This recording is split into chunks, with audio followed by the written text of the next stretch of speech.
the public trust, protect the innocent, uphold the law.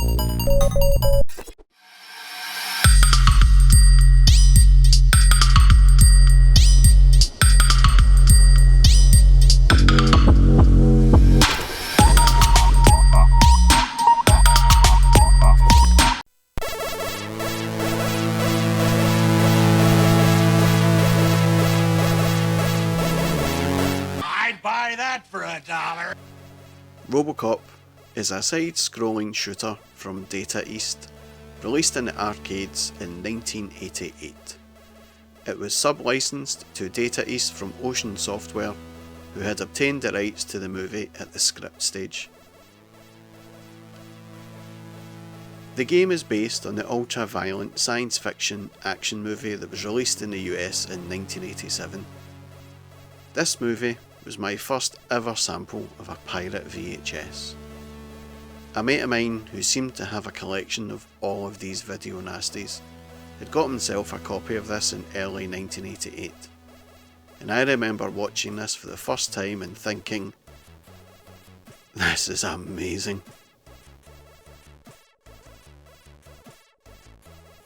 In the UK, most films were censored in some way, and then by the time they got onto TV, they are censored even more. I never seen violence or action like this in a movie ever up until this point. You see, my parents rented comedies and family-friendly movies from the video store, so the only versions I had seen of action movies were the heavily edited ones on the BBC and ITV. I loved this movie, even at 11 years old, and with this film being for over 18s only, I wasn't fazed by any of the action. You see, it was so over the top and comic-like in its depiction, I couldn't see what all the fuss was about. In fact, I had watched this film so many times that I could quote entire scenes to my mates at school, and so Robocop became a huge part of my childhood growing up. Crazy to think that one of the most violent films ever made is part of anyone's childhood, I suppose. The film was a massive commercial success for Orion Pictures, and that success was carried over to the video game adaptations, with the home versions of Robocop selling over 1 million copies worldwide. The arcade game was also massively popular. The exact numbers are not known, but in Hong Kong it was the highest grossing video game of 1988. The arcade game, in my opinion, did not really follow the movie very closely. There is no Clarence Boddicker to speak of, no Officer Lewis. In fact, the only things that remain from the movie are the Cobra assault cannon, Cobra assault cannon, state of the art, bang bang. the ED-209s, Dick Jones, and Emil's van, which appears at the end of the second level. You are under arrest. You are under arrest. Some levels of the game didn't really recreate the imagery seen in the movie. The movie really depicted this vision of a Detroit in the future that looked really run down, desolate and devoid of all hope. A future where corporate greed and profit superseded everything else. But in this game, it looks like some of the backdrops were lifted straight out from Bad Dudes vs Dragon Ninja, which came out in the same year.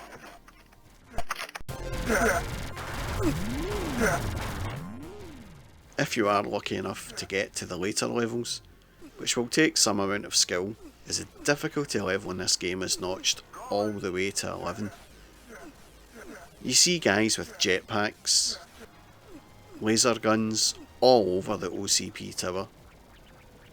It's almost like Data East had been working on another side-scrolling game that they then repackaged and relabelled as Robocop. But to be honest, while it doesn't follow the movie closely, it doesn't make it a bad game. Far from it, in fact. As Robocop the Arcade game is one of the best games ever, to grace an arcade monitor.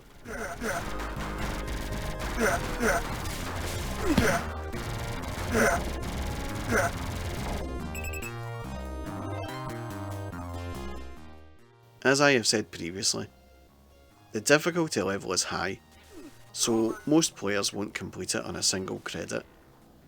Getting only 1 life per credit doesn't help, but you can make your task a little easier by scoring a perfect score at a bonus stage or target practice.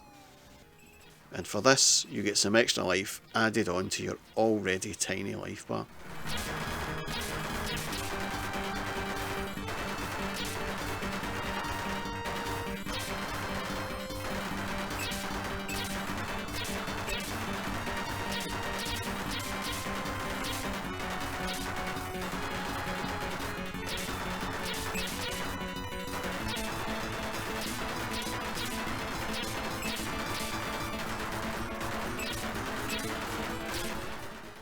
Robo is equipped with a single hand machine gun and can shoot in front and up and also diagonally while walking. Extra gun power-ups can be collected, such as a spread shot, lasers, and if all this isn't enough, you can also pick up the Cobra assault cannon. Cobra assault cannon, state of the art, bang bang. When enemies get too close to Robo, he can also punch his way through the criminals. Back in my school days, I would always give this game the odd go. In Joker's Amusements in Paisley, they had one of these Robocop cabinets facing the Shinobi cabinet. So whenever I was finished on Shinobi, I would always have a go or two on Robocop. The addictive nature of the game and the difficulty practically ensured you would spend about 3 or 4 credits on it, all in pursuit of getting a high score, as Robocop was one of those video games that had the high score table that would accommodate names and not just initials. Having your name on top of the pile in those days was a big thing, and it looked as cool as anything in front of the red flashing Robo image. Given the game was licensed by Ocean, it was bound to make its way over to the home formats, and I was definitely going to be getting this game. By the time the movie was released on home video, it contained a trailer for the home video game adaptation, the first and only time I think this has been done. And this ploy must have worked, as the home versions of Robocop shifted in their thousands. And it's difficult to figure out why.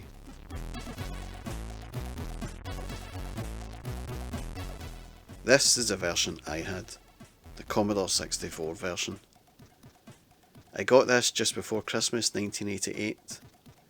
At the time, I had been pressing my parents to get me a Sega Master System with very little success, and had decided to stop buying games for the Commodore and instead save up my money for a Sega. But this was Robocop, and I couldn't help myself. The game had scored very favourably in magazines, so I could be assured of a great game, right? The first alarm bell was ringing when I opened the box, which was huge by the way. The cassette just slid around in the box like a ball in a pinball machine. I hadn't even an insert to keep the tape secure. No matter, I thought, who cares? As long as it loads. When the game did load, I was presented with this hideous effort.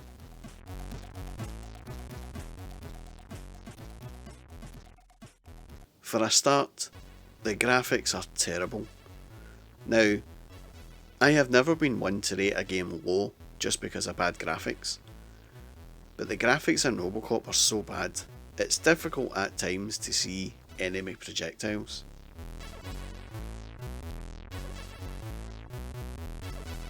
But as long as the game played well, it shouldn't matter, right? Well, Robocop was a terrible game. There is just no getting around that. Rubbish controls, insanely difficult to play, the enemies just respawn too often. All of those things just made it a real nightmare to play. but it was to get even worse. You see, in the 4th level, you have to walk up these stairs and then downstairs, all the while avoiding the enemies and their gunfire. The movement of Robocop was like he was walking on treacle or something. He moved so slowly, and in the time limit given was not enough to complete the level. At the time, I thought it was just too tough, but a few persistent gamers had posted in the tips section of magazines how to bypass part of this level so you could complete the level in time. And for your efforts, you get rewarded with a game that was obviously incomplete. It later became apparent that Ocean either ran out of time themselves or couldn't be bothered and just made the time limit so small that it would prove impossible for customers to realise the game was incomplete.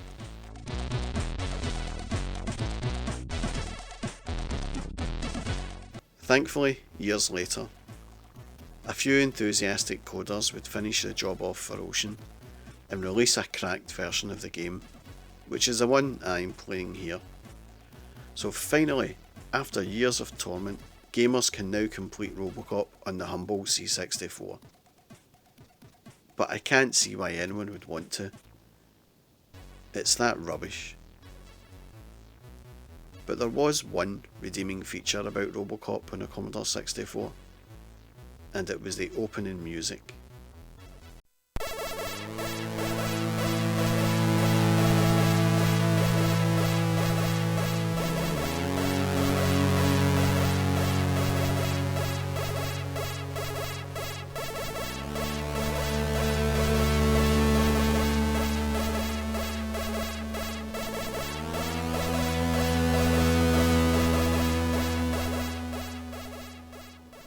The SID chip was certainly put to good use on this soundtrack, and this soundtrack became iconic for almost all 8-bit home microfans up and down the land.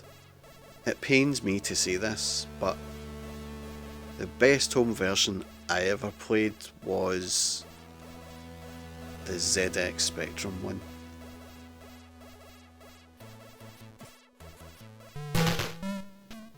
It looks distinctly monochrome, but that doesn't matter.